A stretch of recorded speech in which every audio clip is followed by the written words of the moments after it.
അസ്സലാമലൈക്കും. എന്തൊക്കെ മക്കൾ വർത്താനം? ഞാനുണ്ടാക്കി മക്കളെ പാൽക്കപ്പ. അതായത് പലയിടത്തും പല പേരാണ്. ഞങ്ങളിവിടെ പൂളാന്ന് തന്നെ പറയില്ല. അപ്പം നമുക്ക് ആ രീതിയിൽ തന്നെ പറയും. അങ്ങനെ ഞാൻ പൂള നല്ലോണം തൊലിച്ച് പുറത്തുണ്ടെങ്കിൽ ഞങ്ങൾ തൊലിച്ച് ഇവിടുന്ന് ഉള്ളിൽ ചെറിയതാക്കി കൊത്തി അരിഞ്ഞിട്ടോ. അങ്ങനെ ഞാൻ കുക്കറിലാണ് ഞാൻ വേവിച്ചെടുക്കേണ്ടത്. കുക്കറിലാവുമ്പോൾ അല്പം വെന്തോളും. പാത്രത്തിലാകുമ്പോൾ കുറേ നേരം അങ്ങനെ വേവിച്ചെടുക്കണം. അപ്പോൾ അത് കഴിഞ്ഞ് ഞാൻ ചീരമുളകും പറിച്ചിടുന്ന ചെറിയ ഉള്ളിൻ്റെ പൂള തൊലിച്ചപ്പോൾ ഞാൻ ചെറിയ ഉള്ളിയൊക്കെ തൊലിച്ച് വെച്ചിരുന്നു. അങ്ങനെ അത് കുത്തണം. അപ്പോൾ കുത്തിയപ്പോൾ അതിൽ നിറച്ചായപ്പോൾ കുത്താൻ കഴിയണില്ല, ചെറിയ വരലായിട്ട്. അപ്പം ഞാൻ കുറച്ച് ഇട്ടുകൊണ്ട് അങ്ങനെ കുത്തി ശരിയാക്കി കണ്ടവിടെ വെച്ചു. അങ്ങനെ അതിൻ്റെ അടിയിൽ കൂടെ തേങ്ങയൊക്കെ പൊളിച്ച് തേങ്ങാപ്പാലൊക്കെ ഉണ്ടാക്കി. അപ്പോൾ ഒക്കെ പൂള വെന്ത് കിട്ടോ. പൂള വെന്ത് ഞാൻ ഊറ്റിട്ട് ഒരു തുള്ളി വെള്ളമില്ല. അങ്ങനെ ഞാൻ അത് വേറെ പാത്രത്തേക്ക് ഇട്ടു.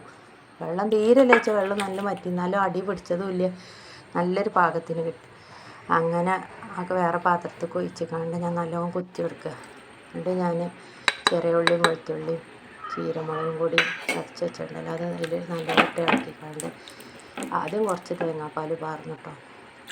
അങ്ങനെ ഞാൻ കുത്തി അടക്കുമ്പോൾ അരിഞ്ഞോട്ട് അങ്ങനത്തെ കുറച്ചും കൂടി ഇതായിക്കൊണ്ട് പാകത്തിന് പാർന്നിക്കണ്ട് കുറച്ച് നേരം ഒന്ന് അടിച്ചങ്ങനെ വേവിച്ചു. പിന്നെ ഞാൻ ബാക്കി തേങ്ങാപ്പാലും കൂടി പാർന്ന് അങ്ങനെ കുറച്ച് നേരം അങ്ങനെ നല്ലോണം അടിച്ചെടുത്ത് എളുപ്പമുണ്ടല്ലോ. ഇതിലാകുമ്പോൾ അടി പിടിക്കില്ല. കുക്കറിലൊക്കെ ആകുമ്പോൾ എളുപ്പം അടി പിടിക്കും.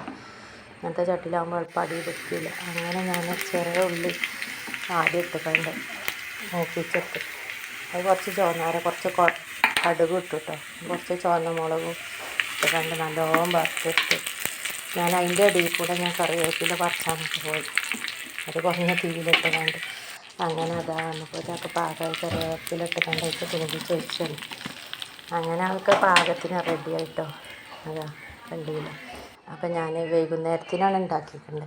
അപ്പോൾ ഞാൻ ഉച്ചയ്ക്ക് നീന്താൽ കറി വെച്ചിരുന്നു. അപ്പോൾ അതും കൂട്ടി കഴിച്ചിട്ട് അപ്പോൾ അതൊക്കെ റെഡിയാക്കി കഴിഞ്ഞ് തിന്നിട്ട് എഴുതിയിട്ട് ഞാൻ കോലായിക്ക് തന്നെയാണ് കൊണ്ടുപോകുന്നത്. അവിടെ ഇരുന്ന് അങ്ങനെ തിന്നല്ലോ കരുതി. അപ്പോൾ ആമിക്ക് അത് കണ്ടപ്പോൾ അപ്പം തന്നെ വേണം.